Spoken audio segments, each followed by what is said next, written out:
Hello, welcome to the Starting Pixel podcast, everyone. This week we have the most amazing James, who is from Dimension Studios, going to be talking about.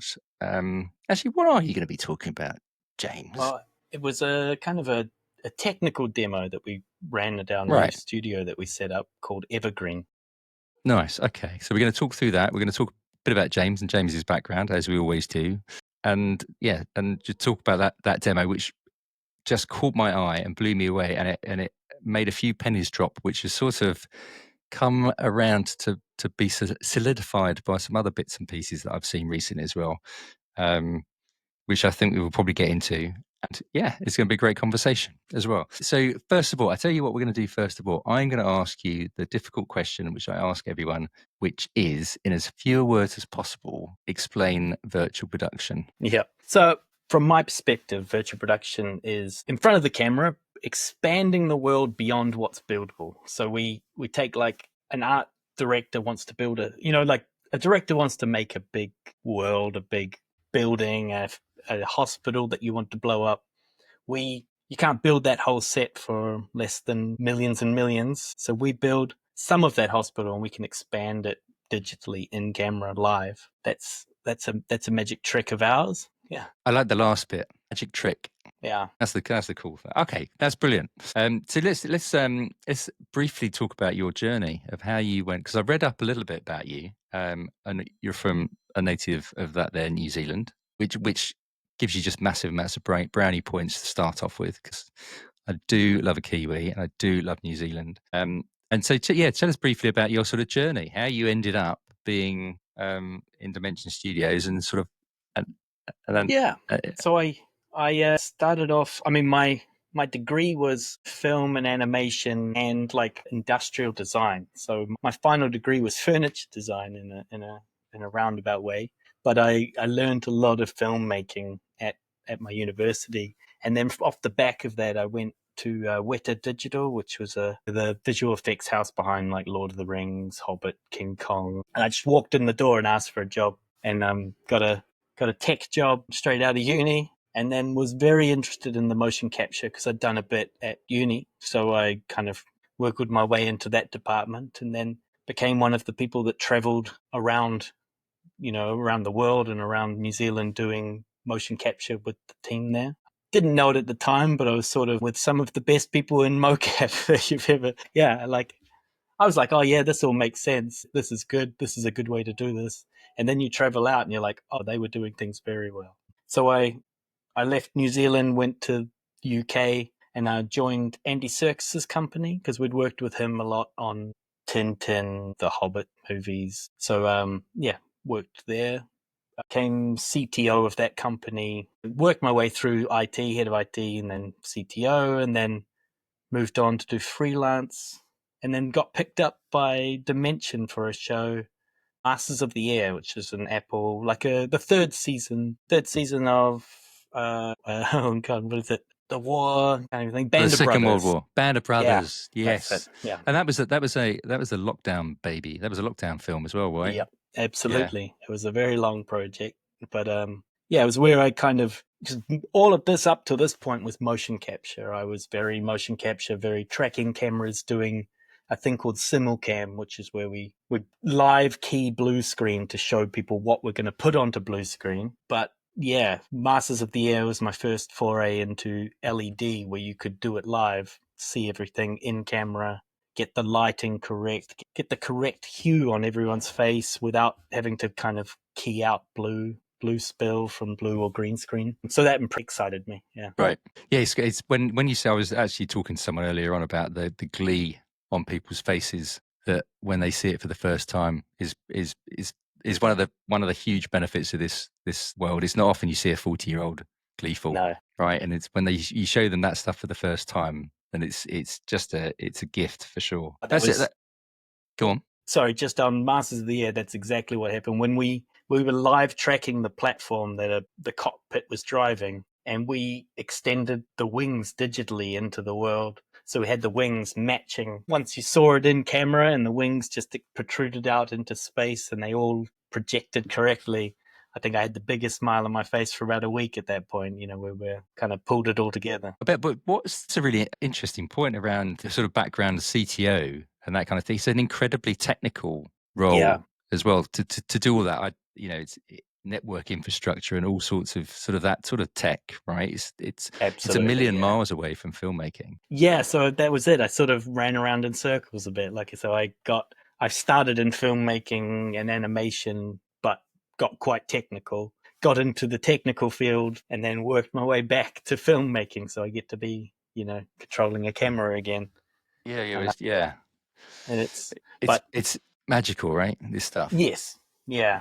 But the technology, it is sort of a requirement. Our world is unfortunately very technical, and there's a lot of moving parts to make this work. Oh, yeah, for sure, right? And they all have to. And it's only one tick box that is unticked, and nothing's working. And you have to have one of these sort of sixth sense, don't you? Really, Yeah, to absolutely. to know the kind of thing that's not really not happening. Anyway, I'll tell you what. We're going to go for a little break, and then we're going to come back and talk about what you're up to and what the demo is about. Sounds good. Hold on. Oh, there we go. Wrong one. Get out of here then. This is why you should never do it by yourself. Always get a producer in, right? Anyway, so that's cool. I tell you what, actually, you sort of alluded to it a little bit earlier on. What was your aha moment? Because you've been exposed to this. It's a pity what you said. Actually, you sort of work with the world class people. Having walked, doing that Kiwi thing of walking through the door and say, "Give us a job," Yeah, and then ended up with these world class people on the most amazing productions as well, not yeah. knowing any different. Going, oh, No, no, I I think thought I thought this is how everyone does it. that's right. That was exactly, and I was like, oh yeah, these guys are pretty smart. Like I've got my boss Dayan, and I was like, oh, he's pretty quick. And then I like traveled around. I'm like, that guy was an absolute genius. He's doing things that no one's even thought of yet. And yeah, it's pretty cool. And like, Did you can you recollect like a moment when that sort of you had that gleeful look, where that sort of aha moment of you thought, wow, this is a thing. This is gonna be for mocap or for virtual production, a sort of for virtual production or for mocap. It's sort of the recollection that you have, I guess. we were doing live mocap feedback. So we're doing like live mirror of Tintin. So we had Tintin, all the actors in the suits, and we were kind of acting out the scenes for Spielberg and Peter Jackson. And I remember seeing it live, played out fully, kind of roughly fleshed out on a screen. And I was like, this is amazing. Like you can get scale, lighting, all of it live, and really know what animated film you're going to make while the actors are acting. So for the mocap side, that was a mind blowing moment. But Yeah. virtual production was definitely the Masters of the Air, having the live cockpit, aeroplanes flying by, and having the actors able to react to a perfect eye line of where the aeroplane is, and you know, the Was it actors. what was that like on set? Did everyone get that? Was everyone like smiling from ear to ear? It was a long shoot, so I think some people were very sick of it by the end, but that's it. Like everyone who first sort of looks through the camera and sees it working, that's when it was exciting, and everyone goes, "Oh, this is cool." Like, yeah. And then you do 9 months of it, and then Pioneering's hard though, right? I mean, that's the thing. yeah, It's 9 months the first time, and then it's 6 months the next time you do it, and then it's three, and then suddenly, yeah. That one was a special because it was right in the heart of COVID, so we were yeah. It was good though. Got out the other end. keep you out of trouble, Yeah, just about. yeah. It's always a good thing. Okay, well, let's talk about actually the thing that's got you on to talk about, which is this. You did a show reel, which I think I caught. I can't remember where I caught it. Maybe on LinkedIn, I think like that. And I reached out. Interestingly, I'd tried it as well. So we had an accent suit at the studio, and a green screen studio. So it wasn't. It's not LED, and we plugged it in and got it sort of working to a degree. I'll have to send you some videos. We did live mocap with a famous auctioneer. Cool. He was wearing an accent suit, and we had a little avatar with a bobblehead of him doing this thing with camera. It was just hilarious. It was just Yeah. hilarious. Sounds wonderful. Yeah, it was. I think we had 20 or 30 screens. 4 people were monitoring at all times. It was mad. Anyway, that was my one. So, but your one really caught my eye, and it's sort of a couple of things when I was listening to the behind the scenes. Really, really, couple of pennies dropped as well. So yeah, introduce it a little bit. Talk about it, and So I'll we maybe play some videos as well in the background. Yeah, so we'd just set up a new studio and we wanted to demo the studio's capabilities, and we had a few people kind of visiting the studio that we wanted to show off what we could do. And so my CTO, Willem, and I the whole thing came together in about 2 weeks' time. But we got one of our rock star artists, Demetrius, to build us an environment like a riverbed through a forest, and then I sort of designed the whole thing around real simple lightings. I was like 2 mole beams with some gobo leaves in front of it and some smoke, some hazes. It was the whole plan for the lighting, other than LED, and then we just started working on getting live mocap actors working alongside real actors in camera. And that was to show off the mocap stage next door, the connection of the stages, all the new development and running characters. And came together really nicely. Cool. Let me play the previs one. Maybe this is a good one. Yeah. So let me, if I can pause that. Can I pause that? Yeah, I can pause that. Hold on. So let's talk about that frame. So obviously this is a storyboarding, right? Yeah.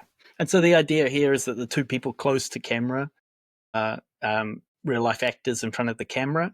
And then we have the LED wall behind them projecting a world with a riverbed, stones, and walking down a dry riverbed. And then the 2 people in front are mocap actors running Metahuman, so Unreal Metahuman characters live. Yeah, so they can react to each other. So this one here, I think we've got is actually all 4 of them look humany to me. Yeah, so that clip there is us prevising, sort of working out blocking. Do the metahumans work? How close can you get to them? I think Martin was doing a previs pass. But and how did that?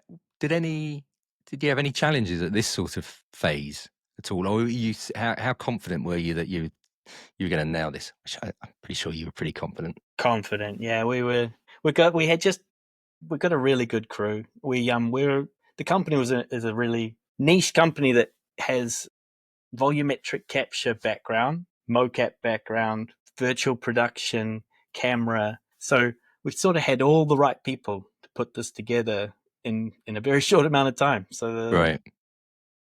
Yeah, so you sort of did the previs, and then what was this? So this is this is virtual cam. So we are running some animation that we mocapped, and then we're just running a virtual camera just to kind of block out what kind of angles we could get before we put it onto the big wall. got you. Yeah.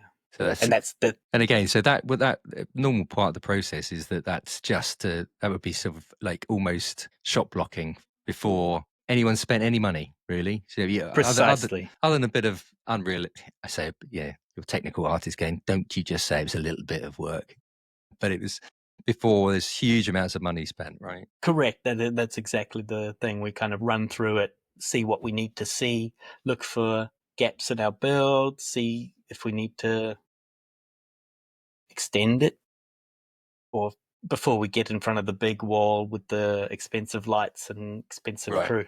Got you. Cool. Okay, that's good. So we've got I've got that. So that's the previous one. Then we've got the. Let's play this one. So this one is all of the, I think, sort of prevising. Oh, actually, that was pretty short. Yeah, maybe not that one. Maybe not that one. Maybe not that one. So I've got behind the scenes. I've got the set and the mocap. Do you want to talk about talking about the mocap a little bit? Yeah, let's talk about the mocap. It's great. Yeah, let's bring that one up. Here we go. So this is yeah. I've got one of those headsets. Yeah, so They're with the pretty iPhone cool. strapped to With the face. iPhone strapped to it. Yeah. So tell us a little bit about the suits. Yeah, well, this is the standard Vicon kind of configuration, and we had a pretty large Vicon studio there. I can't remember how many cameras, but it was the latest Valkyrie cameras, maybe 60. But one of my guys will Wow. tell me otherwise. So it's a lot Yeah. of expensive kit, and yeah, we mirrored the space of the other stage into our volume, and then we used kind of tracking shapes to lay out stones in the right place as the digital stones. Got you. The iPhone strapped to their faces so that we can face track. So if we were to get close to the actors, we could have their emoting. Got you. So that guy there, he's doing. Was that Virtual the? camera. So that's the virtual camera that we've saw before, right? Yes. Yes. And this, when we run it live through to the LED wall, this camera is synchronized basically to our real camera next door. So this is Right. just a way to kind of frame out some lenses and work out Oh yeah. how it's going to look on the day. So was that bit we just saw? Was that a pre? Was that working out sort of the choreography Yes, before yeah. you did it for live? So So we're that's yeah, putting mats down and shapes down to see where to put the rocks, so we could digitally place the rocks into the got you. riverbed so that their ankles and feet match the footfall of Got you. the stones. Got you. So you did that before the the actual shoot, and then you were able to map. So you did you set the physical obstacles and then duplicate them in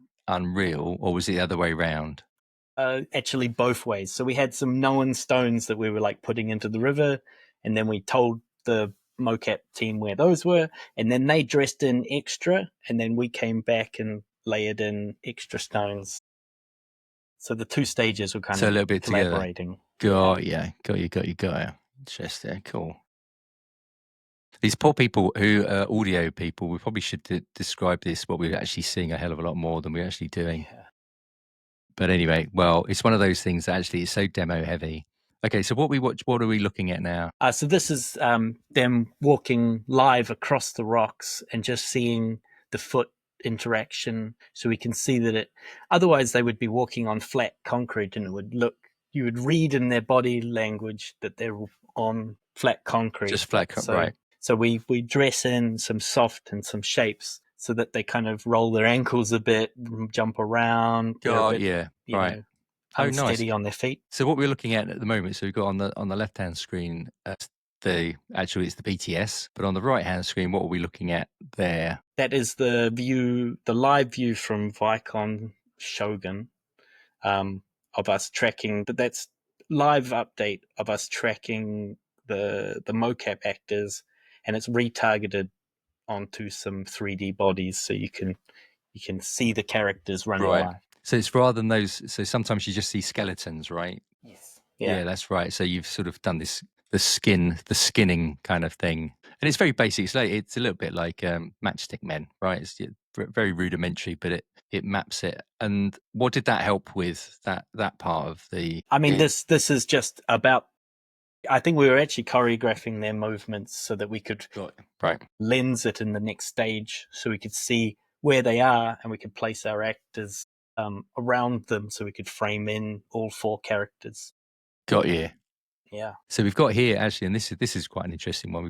It's a split screen for top left is from one angle of the mocap actors. We've got a second angle at the top right, and then just like before, we had the Vicon Valkyrie Yeah. sort of set, but then View. Yeah. view, sorry, and then bottom left we've got this previs, which is I guess what the guy's shooting in the other one. So in the other at the top two images, there's a guy with a camera filming the two mocap people, but in the bottom left we see some You see metahumans. his view. Yeah. So So that is right, the so the top two are our witness cameras. So when we in the post world, once we've recorded everything, we can reference back to these to kind of make sure we get orientation right. So these views we do even on a proper shoot, on a full shoot. I mean, and then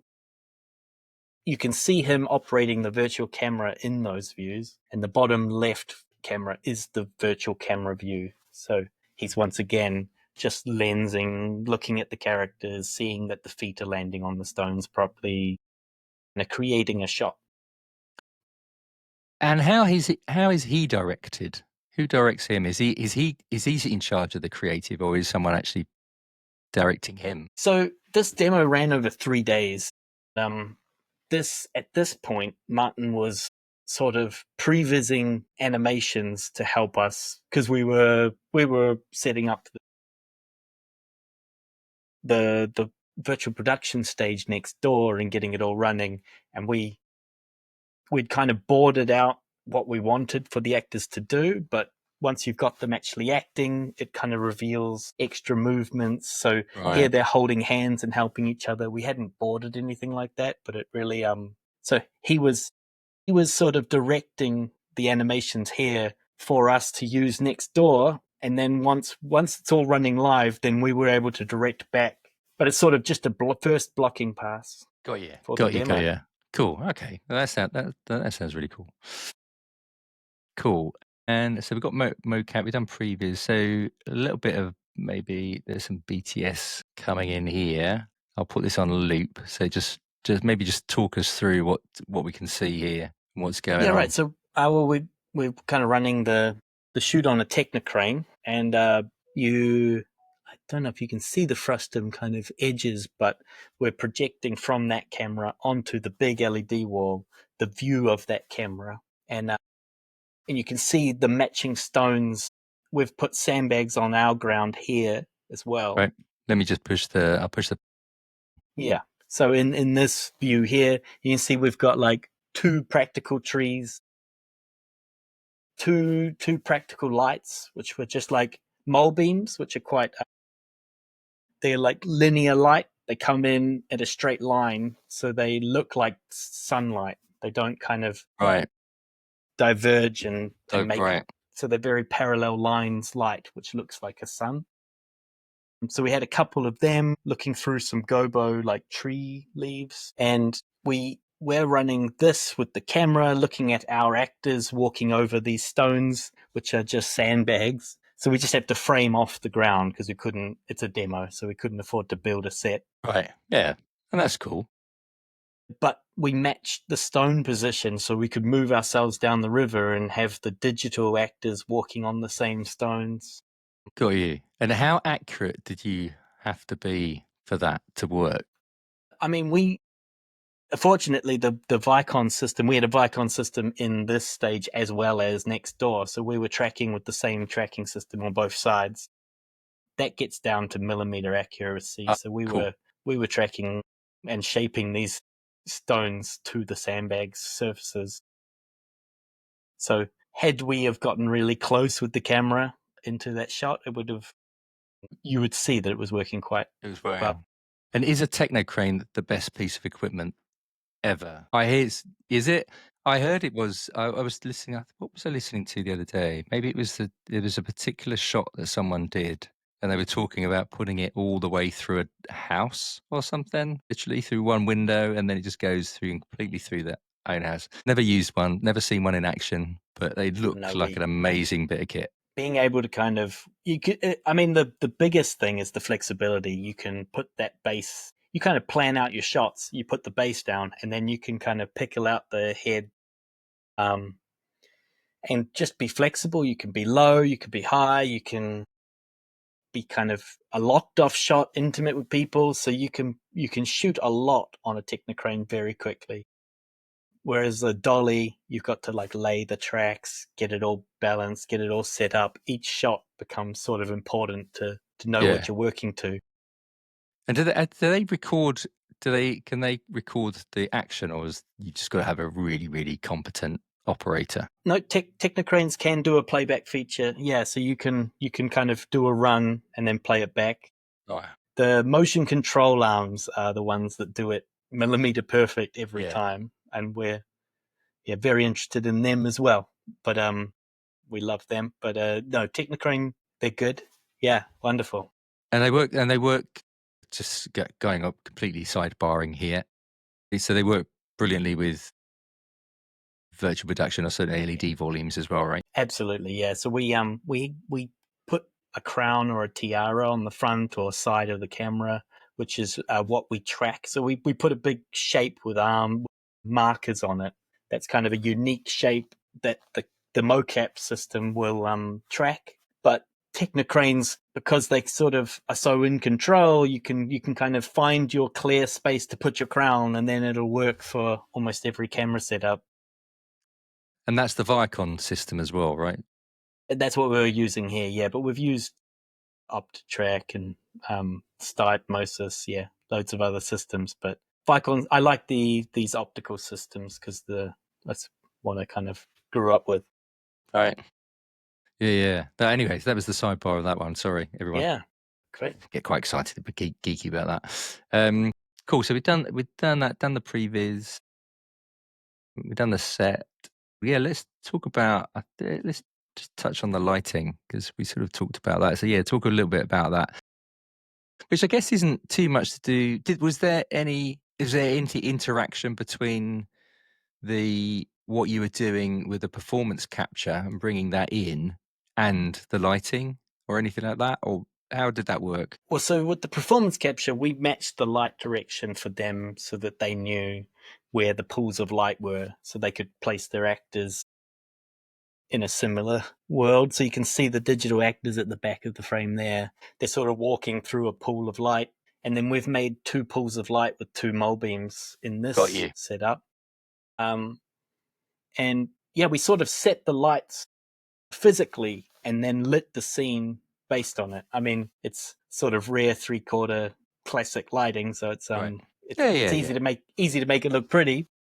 Yeah, we positioned the lights first, and then because Unreal was dynamically lit, we just relit the whole scene based on where we put the lamps, and then we matched the fill light to the ceiling that we were outputting. We just so like the ambient lighting of the rest of the scene was just the blue of the ceiling with a few light cards on the wall. So that was your sort of, I guess, image-based lighting Yes, yeah, thing going right, as the top panel. Didn't have side panels or yes, anything like that. yeah, Got you. So you lit physically first, and then matched it in in the Unreal. engine, yeah, Yeah, got you. With that lovely techno crane. yeah, They're pretty cheap, right? Those things. yeah. Very much not. So what was that? I mean, so the interesting thing here, actually, I'm going to play a little bit more. I was just counting up the crew. Let me see if I can get it. So I'm going to pause there. So talk us a little bit about actually outside of the traditional departments that you've had, what sort of level of crew do you have Yeah, on you're a looking shoot like pretty this? squarely. So this is we have actually top left is the DIT station, so that is traditional film So that'd be, crew yeah, there. And then sort of center of frame, the two people in the middle, we have our main lead operator Fiona, and then digital continuity Elliot. So digital continuity just sort of keeps track of what we filmed and kind of keeps notes to say that was a failed take, or this is good, or we've changed these settings in case we need to know what we get back to. so is Everything's that, do recorded. they work with the script? Would they work with a script supervisor Yeah. kind of As soon thing? as we can get, like on a traditional shoot, we get him in, we get the script supervisor. I get access to the scripts that we can.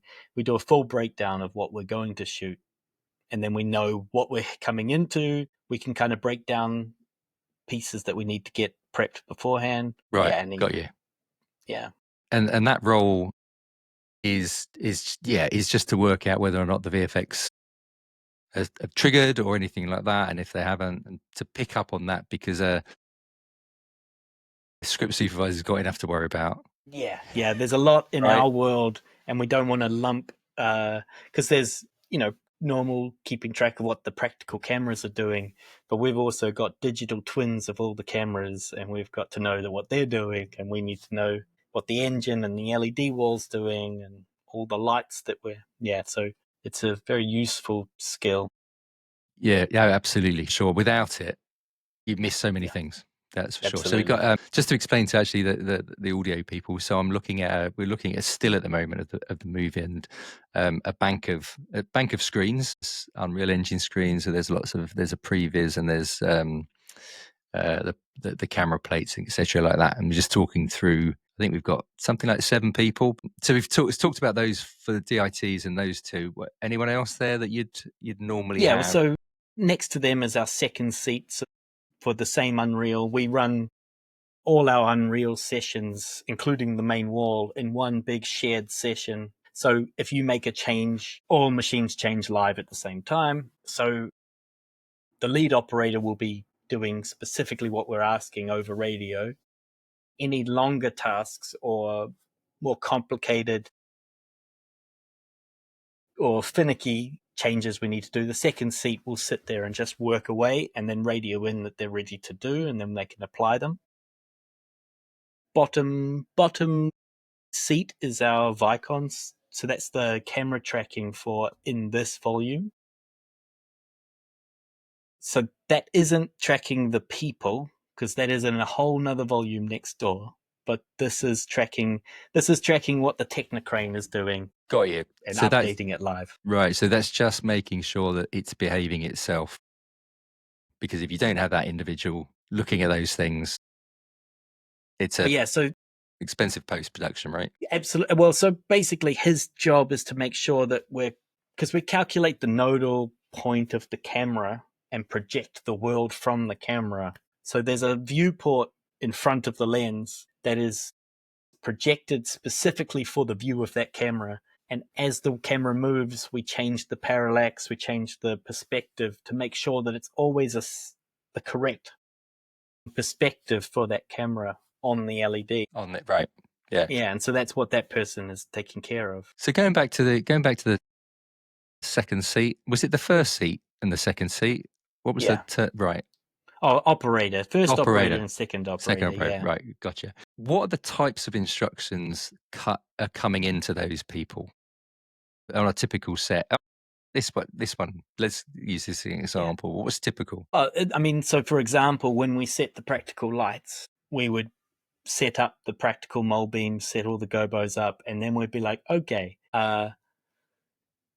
if you're facing north down the river, we need the lighting to come from northeast at an angle of 32 degrees.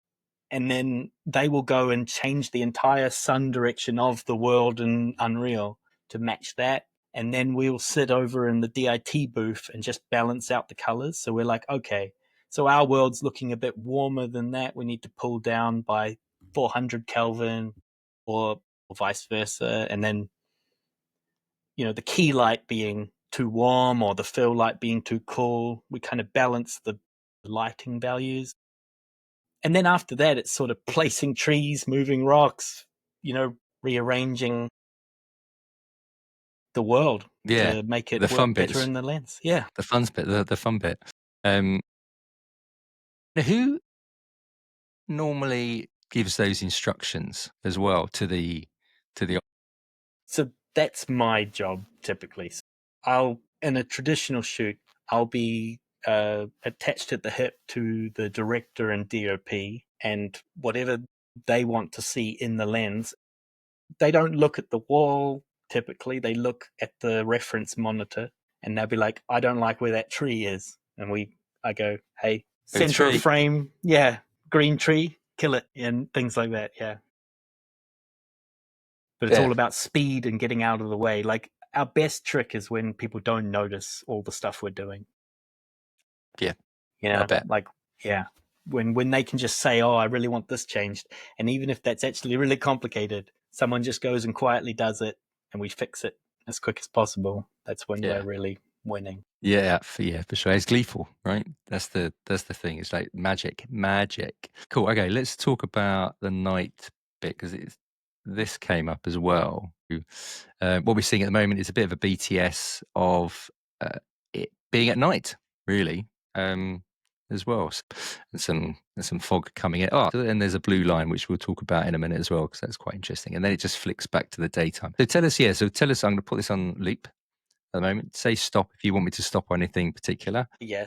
So So what I was the mean, idea behind it? Yeah, what was the idea behind this? it was to kind of show off the dynamic lighting. So we had like a sky panel up in the above the wall on the opposite side, and we wanted to show that we could completely relight the scene with just turning two mole beams off and one sky panel on. We could go from a bright daylight walking down the river to a night scene purely lit with the moon.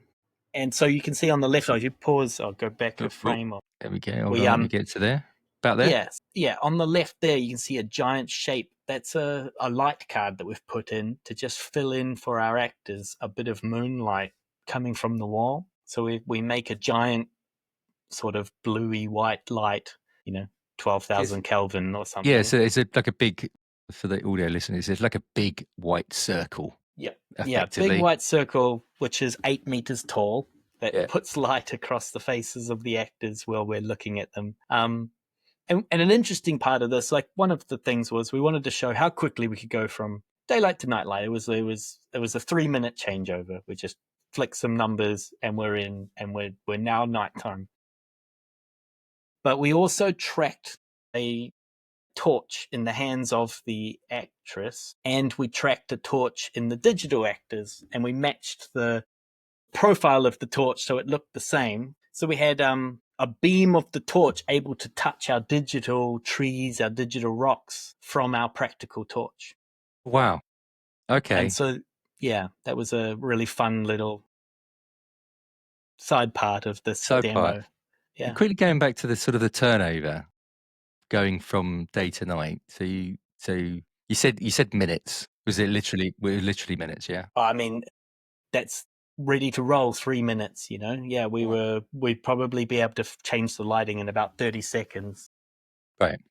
but So then it's right. get everyone to their marks. Yeah. Yeah, yeah. So that, I mean, yeah, and that is pretty astounding, right? So that's so cool when that happens. Do you pre-program, or did you pre-program it? Because I know you can pre-program it, but did you pre-program it so it was all ready, or was it that conversation, that creative conversation that you can have with the director and the DOP to work that out on set? So because it was a 3-day demo, so we were showing lots of people these capabilities. The first day we sort of sat with the DOP, set this up live while everyone was watching. We just go, here's the daytime, let's make a nighttime. So we just radio in, okay, we want to pull it down, change the fog color, change the key light, the fill light, put some light cards in. And then once we had it, we just made a snapshot, and that snapshot became something we could just switch to. And so that's what we do on a traditional shoot, is we sort of do a pre-light with the DOP and director to say,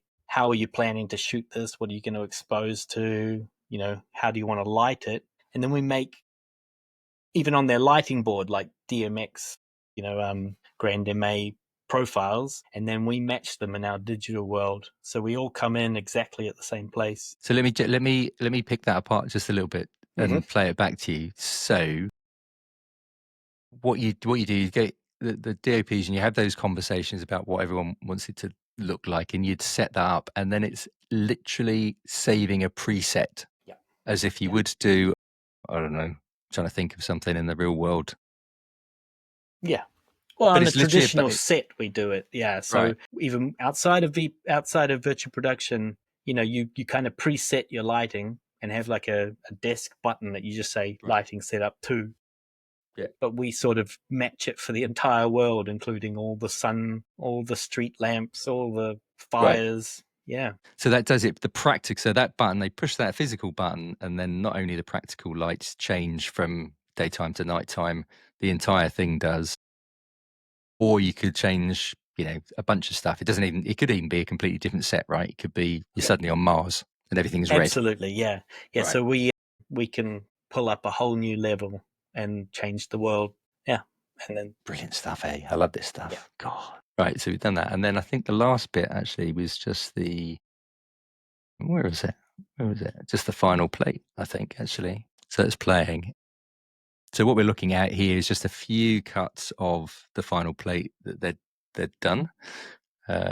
Do you want to talk us through this a bit? Yeah, so this is the only practical pieces are some sandbags on the ground and two practical trees, and then everything else in the frame is the LED wall. Oh, sorry, the two actors in front, the two trees, and some sandbags, and then so the water, the ground, the sky, it's all on the LED wall, Got you. and run live in camera. Got you. So let me just give a bit of an explanation. So we're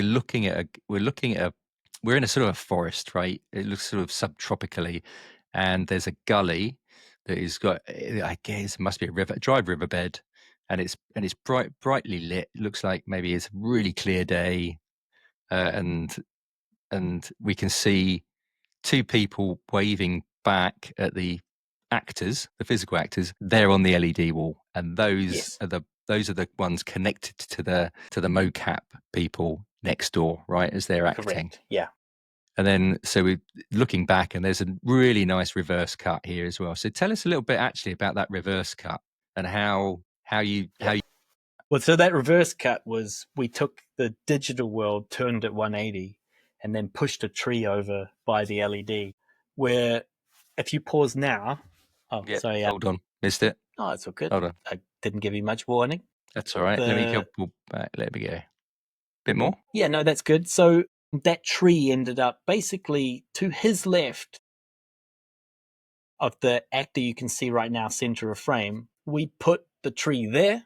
That is, he's just walked past the tree, and then we've just gone and placed it, flopped it to the other side of the set, put it against the wall, and then we have her come out from behind the tree, but we've turned the 3D world around, That there. and then we've moved a couple of the lights to make it look like. I mean, you always want it rear lit because you don't want to front lit everyone, but yeah, that's it. We sort of brought the mole beams around to the left so that it looked a little bit more continuity wise. Yeah, and that's how we shot that. And that's so what we're looking at that now is the reverse of that gully. What I'd explain. So there's a forest behind them.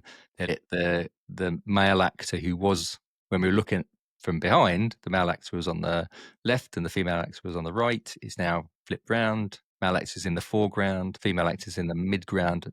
Swapped over. So it's a traditional reverse shot.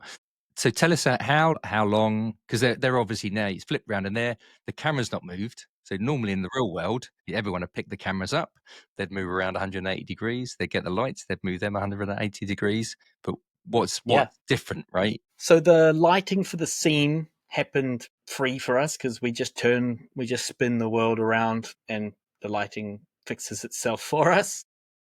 And then the tree was on wheels, so we pushed the tree over on a little dolly in about 30 seconds. And then cameras in the same position. We just used like marks because we know where they were standing in the previous setup. We just pointed out from Unreal where they need to stand on the next one, and then they just put them on their marks and matched the shot.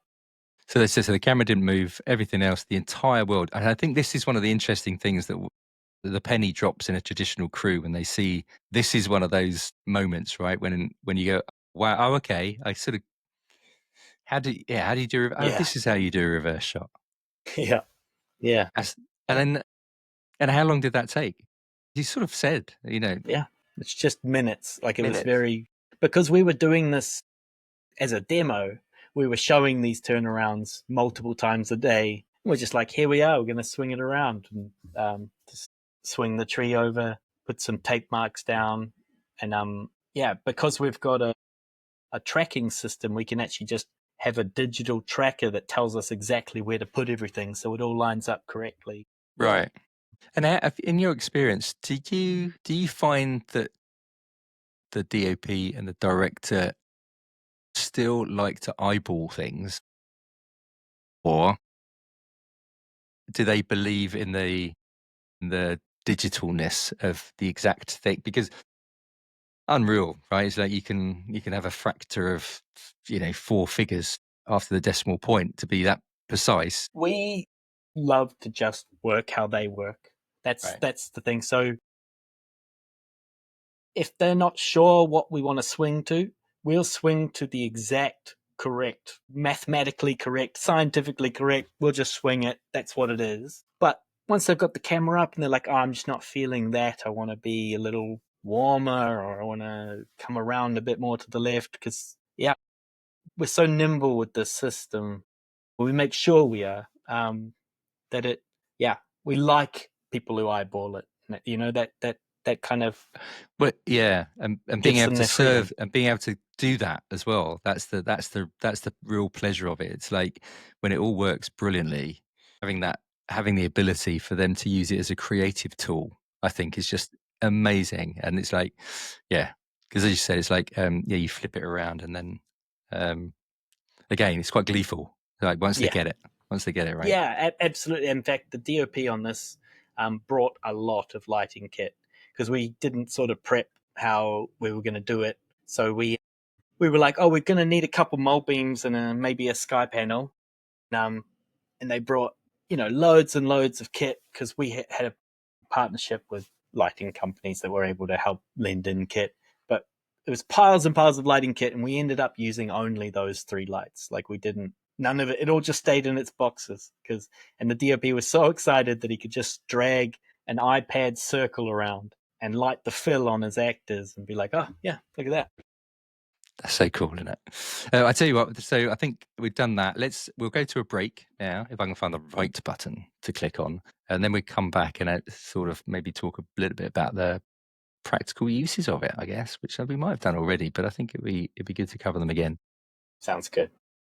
Welcome back, everyone. So that was a brilliant. So you touched upon it, that it was a live demo that you had people come through. So that's it would be brilliant to get some idea of sort of what your feedback from people in the room, but also actually sort of afterwards as well, and then maybe a bit about the practicalities, maybe sort of why people in your head, why this is a thing and why this could be sort of useful.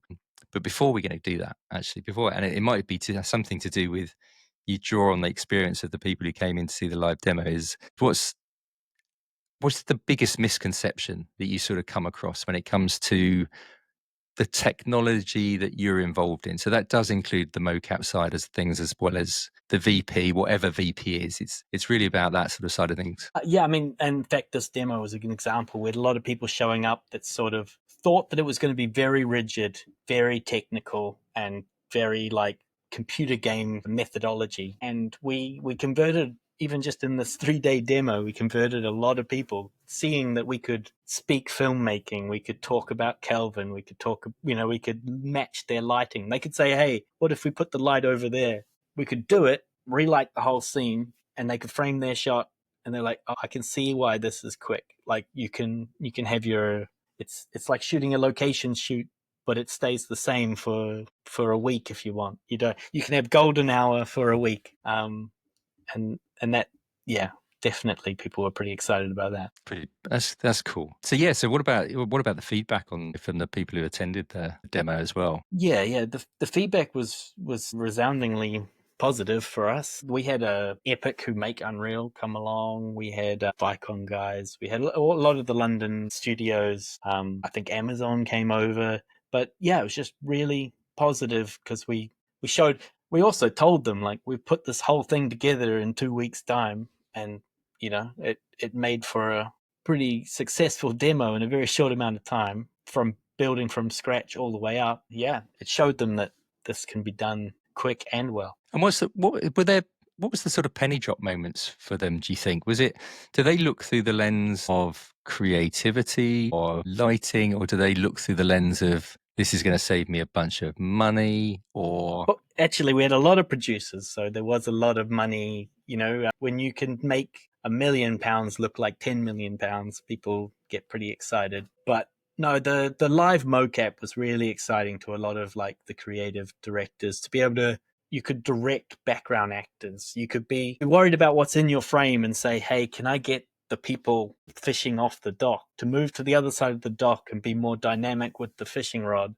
You could do that. And in a traditional animation sense, that would be someone goes away, animates those actors, or gets it all working. Whereas when it's live with tracked objects and tracked actors, you can do it as quick as you can ask a normal actor in front of the lens. Do you think it's a real challenge that people have got to, I suppose, get their heads around that they're able to do this kind of thing now? Because they're so used to it'll be fixed in post, right? We've got this big chunk of cash that's going to go into post, and hopefully we aren't going to have loads and loads of problems when it all runs out before. Yeah. That's my number one. It's not a battle, but every time we kind of want to show people that you put a bit of work up front, you build these environments beforehand. There's a lot of it can stay in camera, and you don't need VFX on shots. Like, sometimes you always need to add like a snow effect or hazing or a lens flare or something. But ultimately, what's in the camera can quite often stay as what's in the camera, and your VFX budget drops through the floor. And compared to VFX, VP is actually considerably cheaper. So if you're smart with how you film it, it drops the budget considerably. And For that's what sure. we want to get people on board with. Yeah, great. Well, yes, and that solves huge amounts of challenges, right? I mean, yeah, as you said, if you can produce £100 million film that looks like a £300 million film, I mean, there's a lot of millions that are being solved, right? Precisely. What do you think? Do you have a gut feel for what the biggest blocker is? Why people aren't banging your door down, and banging everyone else's door down who sort of have this belief? It's, without being rude, it means you have to pre-plan a lot more.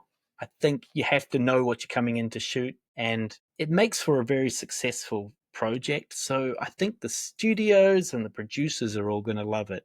But the directors have to be like, you can't be like, I'm going to put a giant boat there. You have to be like, which boat? What color's the boat? Where, and then months before, make those decisions. But it ultimately helps the creative, because once you've got everything set in your set, you can be more free with your actors to kind of riff off the environment. The actors have been so receptive to this because they get proper eye lines, they can emote a lot better because they really feel like they're on a riverbed or wherever. Yeah, which is it's interesting. Is It's a really really soft benefit. However, that's sort of key to storytelling. Yeah, Is actually how an actor that's their money, right? That's what they get paid for. So anything that you can give them as well to be able to help them to do that, like that's amazing. Is there sort of anything else that you sort of can think that the benefits of using sort of technology, and how someone would consider using it, and when they could maybe consider using it in your experience? Yeah, I mean, we're looking to kind of pull budgets. Like, we've sort of typically done quite big budget shows and films, like, because they can afford to put the big LED walls up. But my bosses are sort of trying to pull it down into the middle budgets and the smaller budgets, and be like, look, this technology can kind of take a small amount of money and make it look bigger. It doesn't have to always be millions getting multiplied out. It can be hundreds of thousands multiplied out, and it can really take a smaller project and make it look ginormous. Yeah, and I'd feel the same way, because if you've got a bottomless pit for a massive mega bust right kind of thing, it's it's a it's a harder thing to convince people. Whereas 50 million to make it look like 250 million, or a million to make it look like, and actually, if you can do anything for a million these days, brilliant. James, it's been an absolute pleasure talking to you. Thank you so much for breaking that down. I'll put some links in to the demo as well when we put it up. But thank you again so much. It's been an absolutely It's been a pleasure. And nice to meet you. Yeah, you too. I'm sure our paths will cross at some point. absolutely. All right, man. Catch you soon. See Bye. you. Talk soon.